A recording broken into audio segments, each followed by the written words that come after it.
Thank you for joining us tonight. My name's Jordan Moy. I'm the Sustainability Officer at North Sydney Council. And tonight we're here to talk about novating leasing for electric vehicles. EVs are a key part of Council's strategic direction to reduce greenhouse gases emissions in North Sydney by 65% from 1996 levels. Transport emissions in Australia comprise of 90% of our total national emissions. 60% of those emissions come from passenger and light vehicles. So I think it's pretty safe to say that the more EVs we have on the road, the less national emissions we have from transport sector.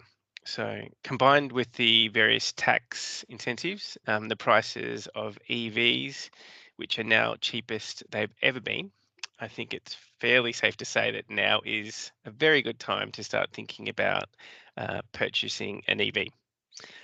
So before I begin, I'd just like to acknowledge the traditional owners of the lands we're meeting today, the Camaragal people in North Sydney, and to pay my respects to the elders past, present, and emerging.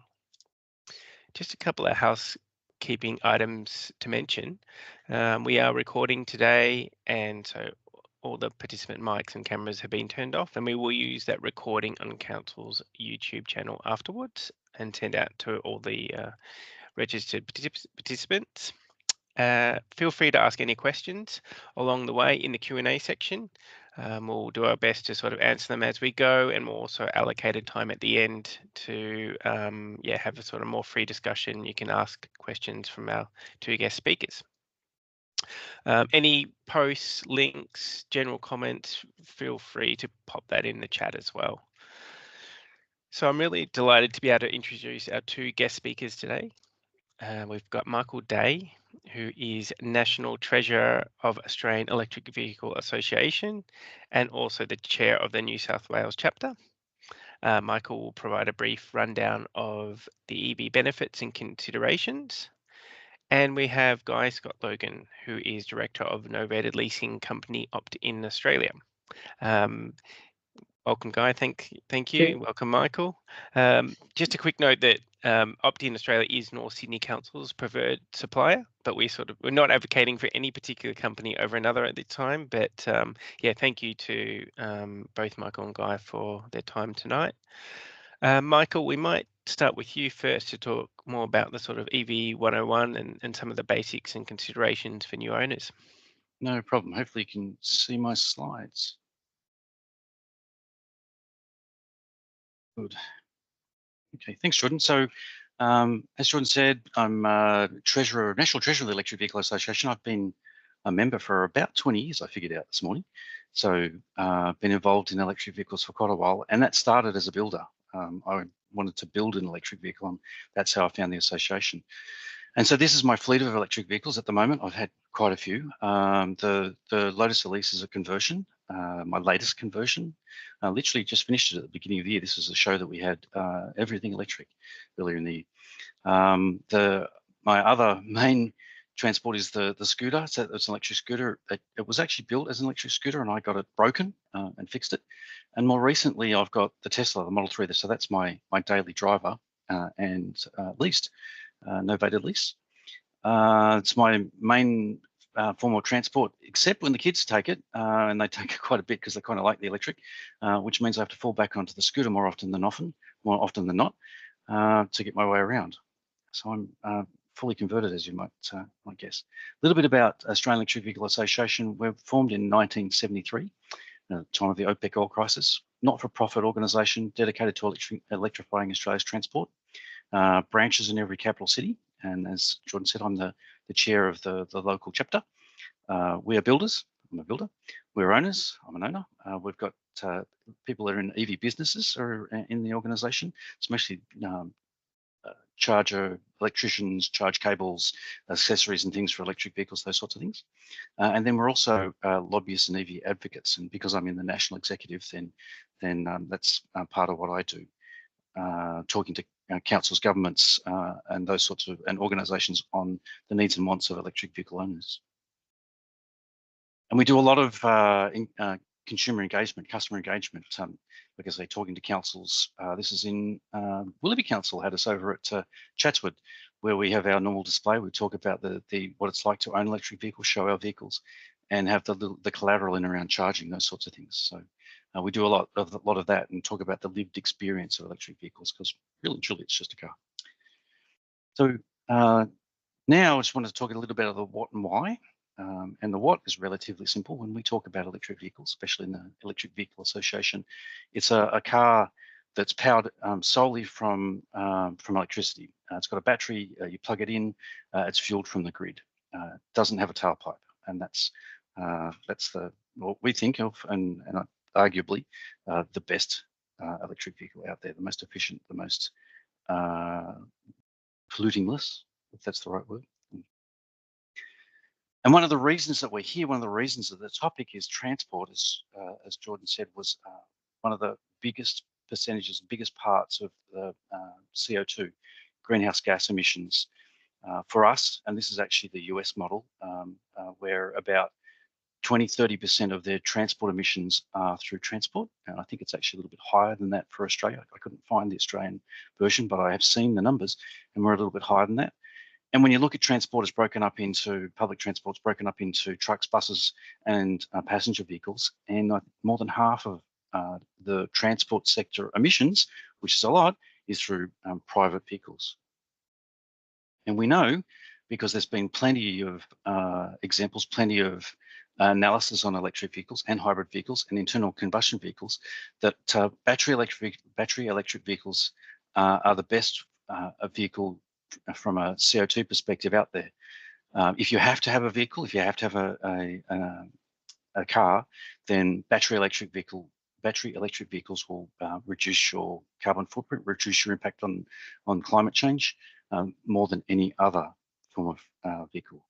And there's been plenty of analysis along these lines. This is an interesting one that was in ABC News the other day, back in May. And you can see that electric vehicles, they start with a bit of a penalty when it comes to their carbon footprint, but after about 38,000, 40,000 kilometres, which for me is about 2 years, they cross over that barrier, and they're much more, the delta between a petrol vehicle or a diesel vehicle and an electric vehicle just gets bigger and bigger from that point forward. It gets much better from that point forward.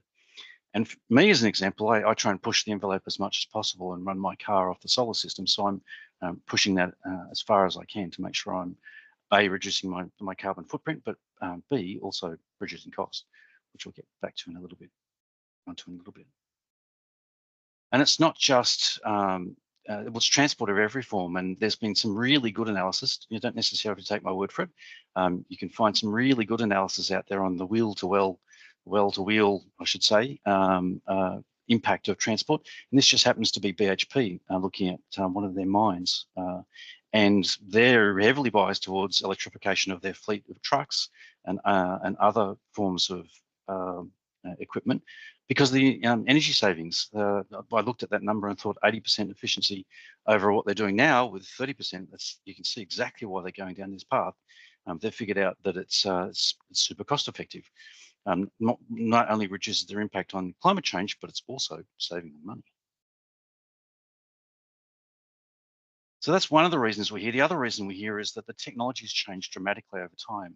So back in the 1800s, late 1900s, 30% of cars were electric, 30% of cars were steam, 30% of cars were petrol. So been around 1900 when the Model Ts came out, all the other forms of cars sort of fell by the wayside. They weren't really as good as the Model T at the time. And it's taken a little while for us to recover from that. Back in 1973, when AVA formed, there were cars like the Enfield. I've actually driven an Enfield. It's an interesting vehicle. We really didn't have the technology. There weren't really the most cool cars out there. There weren't really the most effective cars out there. Not like now, when things have dramatically changed, where there are some fantastic vehicles out there. And as I said, the energy efficiency, the convenience factor, all sorts of things are really coming together to make it. And now is the right time to get into an electric vehicle. Which is why the uptake has been fairly dramatic, so dramatic in recent times. Norwegians, as an example, said about 25 years ago that they needed to do this as a national imperative. They looked at the figures and said the electricity in their country is 100%, 110% because they export it, produced by renewables, hydro and the like. So they could dramatically reduce their impact on climate change through transport by converting way over to electric. And they've got lots of incentives and they've done a lot of hard work to go in that direction. Now, China, as an example, has got a similar ideas. They're trying to reduce pollution, but they've also decided that their way into having their own homegrown vehicle construction, building, manufacturing is through electrification. So they're pushing hard down that path. And Australia's starting to pick up. We've been slow to the party, so to speak, and our leadership, our government hasn't been really great up to this point. But the last election, that changed dramatically, and we're really starting to see some leadership, and we're really starting to turn a corner when it comes to the take-up of electric vehicles here locally. When I talk to the members, the people that I talk to, you know, the people that come out to the displays and come to our meetings, we talk to regularly, are into the scene because they want to reduce their carbon footprint. They can fuel their car at home, they reduce operating costs, lower the cost per mile, and they're fun to drive. So that's pretty universal with everyone that's got an electric vehicle. But here's an example, not going back. All those things run true for me. The next thing we talk about when we talk about electric vehicles is charging. So there's basically two types of charging, AC charging and DC charging. And AC charging is fairly common because it's something you can do at home. It's everywhere. It's the wall socket type charging, but that's restricted by how much current you can pull out of that. The next is DC charging. Those are the big charge stations that you see out on the highways. They're for fast charging and they're industrial strength, 50 and 150 and even more kilowatts for those sorts of things. So basically it's AC charging and DC charging, but it breaks down a little bit more than that. Level 3 is all DC charging. So that's, I described the big industrial units that you see out on the highway and byway, and they're real big, powerful devices that deliberately, so you can get a nice fast charge and get on moving down the road. But for you and me at home, there's two other types of charging. It's the AC level 1 and the AC level 2. AC level 1 is basically you plug it into a wall socket, and I did that for a long time. My sister still does it now with a Volvo, plugs it into a wall socket. Luckily enough, we both had 15 amp outlets, so it's not too bad. But I wanted something a little bit more industrial, so I've actually gone for a proper charger, an EVC that's been installed in my home. And that gives me level 2 charging, which is faster. It's can be 3-phase, it's faster and it's smarter. And this is what my charging looks like, my charging at home. I've got both because I've got lots of electric charging. I've got simple, which is the Tesla mobile charger. It's just plugged into a wall socket. That happens to be an industrial wall socket, just for peace of mind. It's a little bit more rugged and reliable, but it runs at about 10 to 15 amps. I can run it up a little bit further, but I very rarely do. It's just a simple dumb charger. I've also got a smart charger. That's the wall box on the other side. It's a smart charger in that it's connected to my solar system and it's solar aware. It's also 3-phase, so it's a lot faster. But interestingly, it can run up to 22 kilowatts, whereas my Tesla can only consume 11 kilowatts. So I've future-proofed, if you will. And that's my smart charging. Smart charging connects to my home. You can see what's when I'm exporting solar to the grid. And so between 10 a.m. and 2 p.m., my car is sucking up every electron it can out of the solar system. When I get home, I basically plug my car in to the charger, walk away from it. It automatically senses when there's solar available and it'll charge. So I do that basically every day. 2 seconds, I plug it in, charges automatically, I unplug it when I drive away and do the reverse. Treat it a bit like my mobile phone. The only time that this falls over is when my kids steal the car and they've used the car for a couple of days and I need it on the weekend and need to run up and do errands. And I need to do a fast charge, not really fast charge. It's just something that I have to manually turn things on so I can charge it up and get ready for the weekend. But 99% of my charging, or maybe 95% of my charging, is done through my smart charger, which is, like I say, 10 a.m. to 2 p.m. It's just sucking up every electron I can out of the solar system, so I don't have to. So I can, instead of feeding back to the grid, I put that energy into my car. So when I'm out of home and I need to charge, I'm pretty lucky in that I've got a Tesla, and the Tesla charge stations are fantastic and really easy to use. And in all the places that I needed to go, Brisbane, Sydney, Canberra, Melbourne, those sorts of places, even out to Orange to visit my niece. So there's charging available for me and my Tesla. But if you don't have a Tesla, then there's other ways to charge.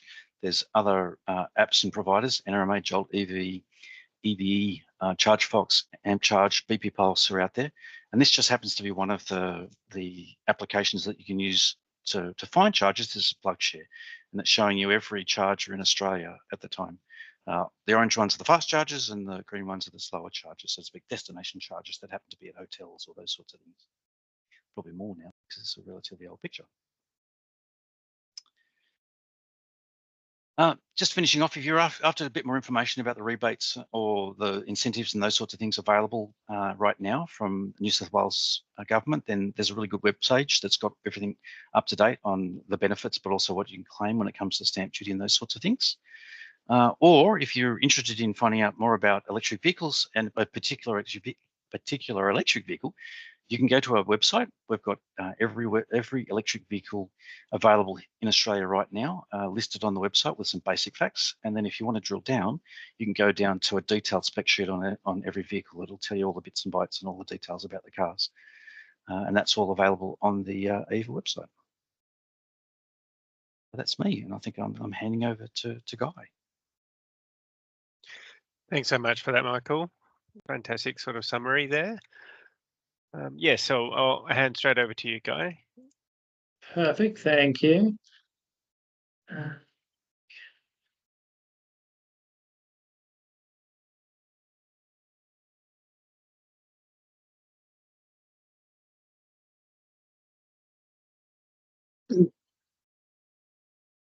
Okay, have we got the slides okay? Yep, all working. Yeah, perfect.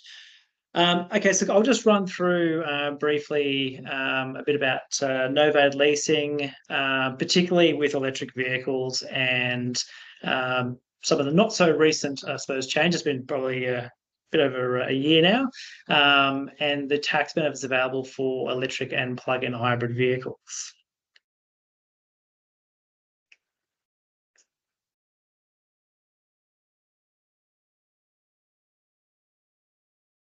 So firstly, Novated Lease, if you're not already familiar with it, is a three-way arrangement between yourself, your employer, and a Novated Leasing provider. Now, through your employer, you can have the lease repayments, the running costs for the vehicle come out of your salary 100% before tax for electric vehicles. These can then be passed on to the Novated Leasing provider, who then pays for all these on your behalf. With the electric vehicles, I'll go into, I suppose, some of the criteria of the type of electric vehicle that it needs to be in order to get this 100% pre-tax, no fringe benefits tax exemption for Novated Leasing. And with a Novated lease, it can run anywhere between 1 and 5 years. It can be for new, used, and existing vehicles. Even if the current vehicle you have is under finance or you own it outright, it doesn't really matter, it can work either way. Once we've sort of ascertained the type of vehicle, the lease term, whether it's new, used, or existing, we can sort of build together a little bit of a budget for you. We tend to do this by asking you how many kilometres you drive.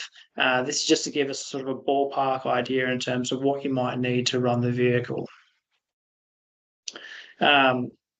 These are pretty much just tailored around your driving habits, which insurer you want to use, whether you want to use your Novated Leasing provider's insurer, whether you want to use your own, where you want to go to get your tyres done. That's all tailored towards you. You don't have to go anywhere particular. We're purely just, as a leasing provider, putting a budget in place for these particular costs. Not only is it convenient, it also is coming out 100% out of your salary before tax if it's an electric vehicle or plug-in hybrid vehicle that meets the criteria for the FPT exemption. Once we've sort of packaged up all these running costs, this is broken down into a deduction that comes out of your salary every single week, fortnight, or month, or if you've got a bi-monthly pay cycle, you can also do that as well. And then we retain those funds to then on pay things like your lease repayments, servicing as it comes up, insurance, tyres, registration, all those sort of bits and pieces. If ever there's been too much set aside as a budget for these running costs, that can be returned back to you. You also get access to this account, just like a bank account. You can see exactly how much is in there. And we can also adjust these budgets any time throughout the lease period as well. For the employer, it's really a great incentive to be able to offer your staff, particularly for the electric vehicles, because not only is it a great employee benefit for employee retention, costs nothing to offer, but it also does tick a box in terms of sustainability and making sure or helping your staff drive electric vehicles and sub out of those combustion engine vehicles for something that's a bit more greener. And being able to get that tax savings and that tax benefit that comes along with this incentive that the government's put in place. The Novated Leasing provider like Opt-in would make sure that the employer has payroll instructions that match the payroll cycle.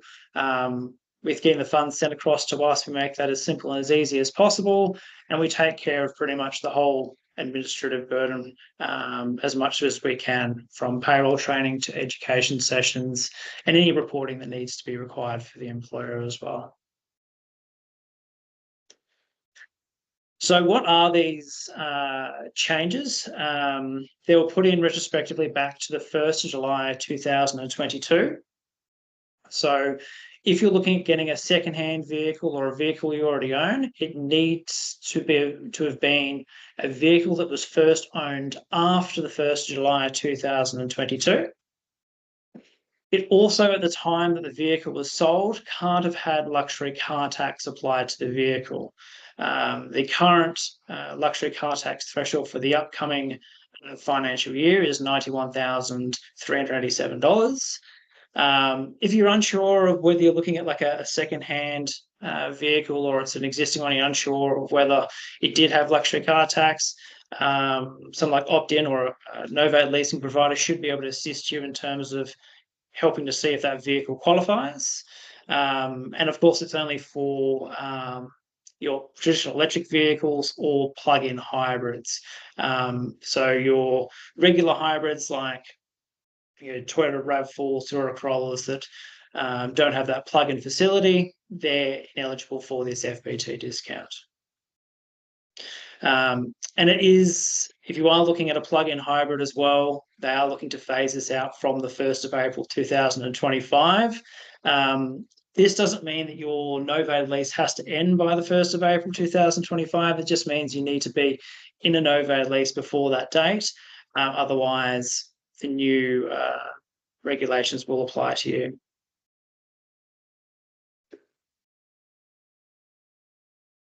So if you do qualify for this FBT exemption, what it essentially means is that the total cost of the car, all of the running costs are coming out of your salary 100% before tax.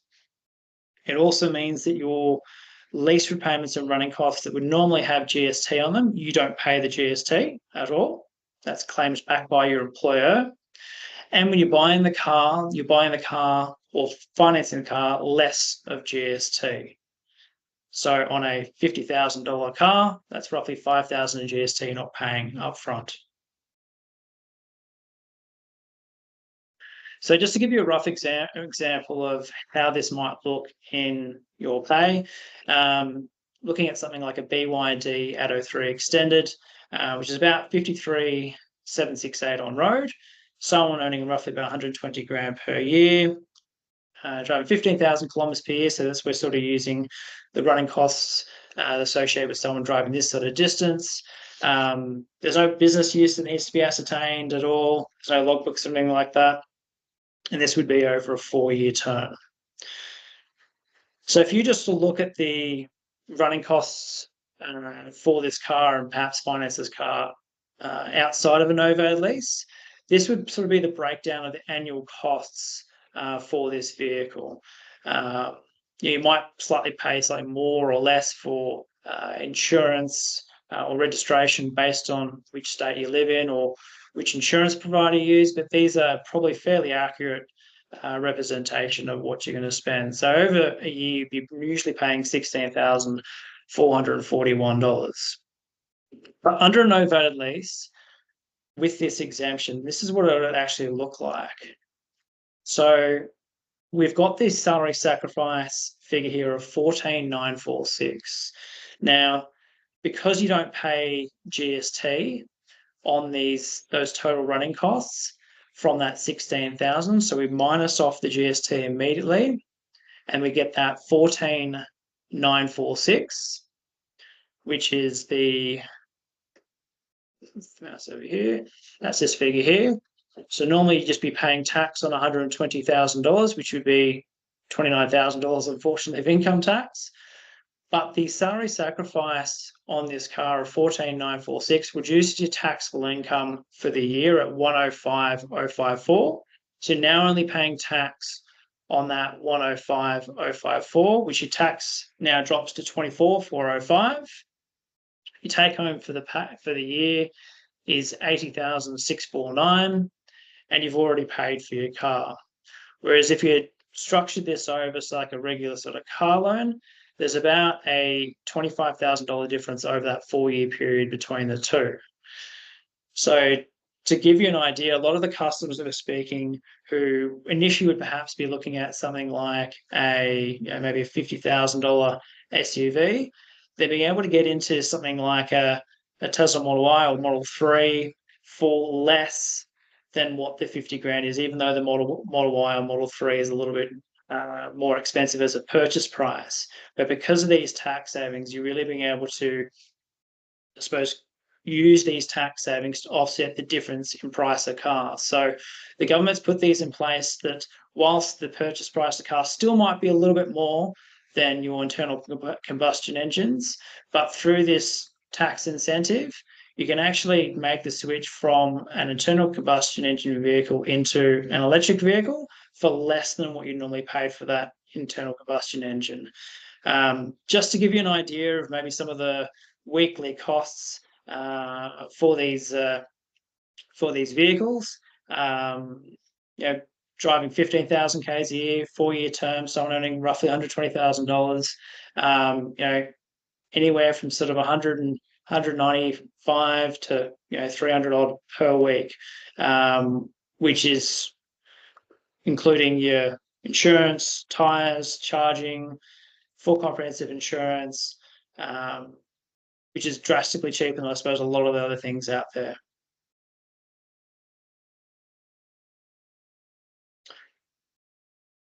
And that is it for me. I'll stop sharing this.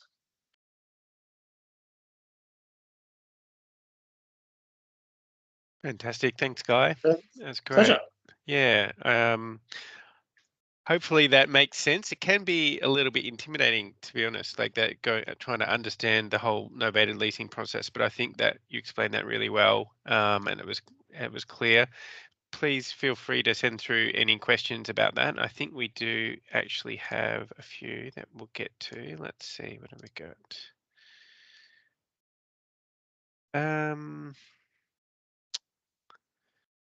Just we'll maybe stick on the novated lease, some of the questions there. Can you package the running costs of your electricity? I'm assuming they're talking about at home. And yeah, if so, how do you do this? The best way to do this is actually through something like a smart charger, where you can sort of differentiate the costs of charging at home versus what you might use to, turn the TV on, air conditioning, all those sort of bits and pieces. There's tons of companies out there that will do installations at home. You can do a combination between an upfront purchase for the charging unit at home, or you can do like a subscription-based for these charging units at home. There's a few companies out there that do that as well. So there's quite a few options there. Great. Okay. Michael, I don't really know of any sort of smart chargers that can produce sort of tax invoices for that. Do you know of any brands or? Not directly, no, but you Yeah. can get reports, and so you can get the amount of kilowatt hours that it consumes, and then you'd have to put it, do the maths, so to speak, with when you do I think the true up at the end of the year. So, so they don't do direct tax reports, but they can give you the figures to get started. Yeah, great. So does the FBT exemption apply to company vehicles, not on a novated lease, contacted on a lease back arrangement? It obviously probably depends. It's under the provision where the vehicle is given as a benefit from the company to the staff member. So it obviously depends on how that's structured. But if it's in that particular instance and the other parameters have been met, more than likely. Yep. What about buying a second-hand EV on a novated lease? You mentioned you can do that. You can do that for EVs registered after 1st July 2022. Yeah, absolutely. And look, this can be a great way to perhaps jump into one that perhaps you can let someone else sort of ride the depreciation in that first year for themselves, and then you pick it up, significantly cheaper. You just need to make sure that when the car was first sold, whoever owned the vehicle to start with, there was no luxury car tax on the vehicle, and it was first owned or held after the 1st July 2022. Just those two main ones are the main points. And if you're ever unsure, because it is a lot of information, I'd probably recommend speaking to your novated leasing provider, like Opt-in. They can probably give you a pretty good idea. We can sort of dig into it, look back at who owned it, what's likely the purchase price. If you're looking at things like Model 3, Model Y, it's fairly safe to say that's going to not attract any luxury car tax. Yep. Yeah, good question about what happens at the end of a lease. Yep. That process. Perfect. Yeah. So at the end of a novated lease, there's always a residual. The easiest way to sort of think about it is that if you're getting a 5-year lease, you're paying off 75% of the vehicle and having a 25% balance at the end. So it means your lease repayments are proportionally less than if you were paying 100% of the loan off. And then the residual does change if you take a shorter lease term. So if you take a 4-year term, it's 65-35. And from there, pretty much the residual goes up by 10% for every year shorter you take the lease. Yep. So So the shorter 25, the lease, the higher the residual at the end. Is that right? Yep. Okay. Correct. And look, there is some things you can do as well around if in the first year they give you 35% you're paying off with a 65% residual. There are some things you can do there with drastically reducing your tax by opting for a shorter lease term as well if you wanted to get tricky. Mm-hmm. Okay. What about packaging other sort of associated items, maybe like some different hubcaps or EV chargers or other Yeah. or other EV accessories? Can you do that in a novated lease? Yeah. Look, other than charging units for at home, you can include everything like floor mats, hubcaps, dash cams. So pretty much all your manufacturer accessories, along with pretty much all aftermarket accessories. They just need to be funded into the lease at the conception of the lease, rather than claimed as a running cost along the way. Those things are regarded as a capital enhancements. They need to be done at the time of the lease rather than claim them back afterwards. Okay, so it's not possible to add once the lease is all already commenced. Yeah. Okay. Yeah. Great. Sure.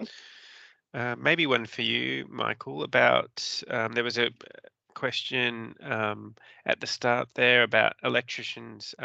Does your association recommend any We've got particular some, electricians yeah. and Sydney EV suppliers? Chargers is the one that we would go to.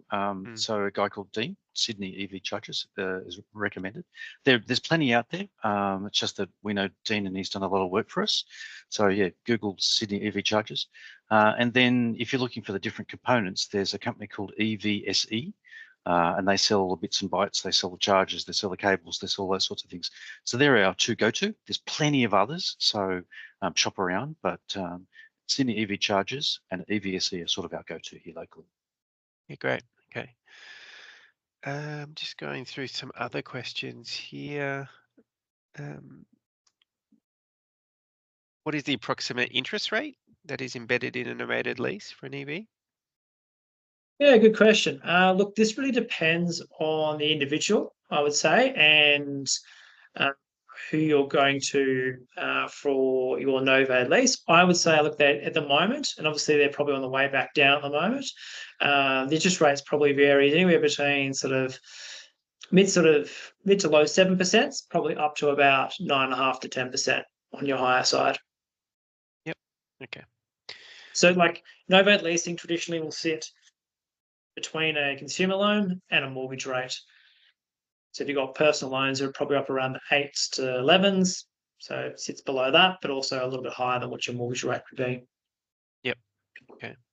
A question from Caroline about the FBT. Do you work out what the reportable FBT amount would be, and how do you do that?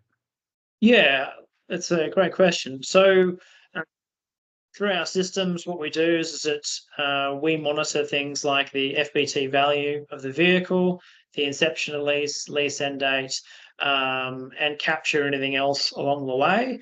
Once we sort of get to the end of the FBT year, we have an agreement with the employer where we provide them with an FBT report. So this would pretty much outline there'd be no FBT payable for the employer and what the reportable fringe benefit would be for the individual. Okay. And I think the last question we've got for Michael, are you able to provide more detail on CTs and using excess solar for charging? Yeah, so if I can share again, just going back to one of my slides. So I've got two chargers. I've got a dumb charger and I've got a smart charger. So the smart charger there is a permanently installed, it just happens to be a wall box. That's just the brand. It's a smart charger because built into it is the software, and the software to talk to a CT meter, CT clamp. And what that does is it basically goes around the feed that leaves your house or between you and the grid. So it can tell when you're consuming energy from the grid. It can tell when you're exporting energy to the grid from your solar system. And the charger, the EVSE smart charger, is smart enough to know when you're exporting, and what it'll do at that stage is it'll increase the charge rate for your charger, so it'll divert the energy into your car. So you're not exporting it from your home to the grid, you're turning it right back around and putting it into your car. But to do that, you do need a smart charger, one that's got the software and one that's got an associated CT clamp, and then you'll need to get an electrician to install that because that's getting into your board. It's not terribly complicated, but it is electrical work that needs an electrician. Okay, thanks, Michael. Actually, there was one other question that James mentioned, Guy, around associate leases. I hadn't heard of those, but do you do them at opt-in or? Yeah, we do. We do. Okay. So associate lease is something you can, through an associate lease is something you can do to take advantage of the FBT discounts. It's treated more or less in a similar way. There's just an additional party involved. Usually where this is of benefit is if you have a main breadwinner in the family and you've got perhaps someone who's not earning a high income or an income.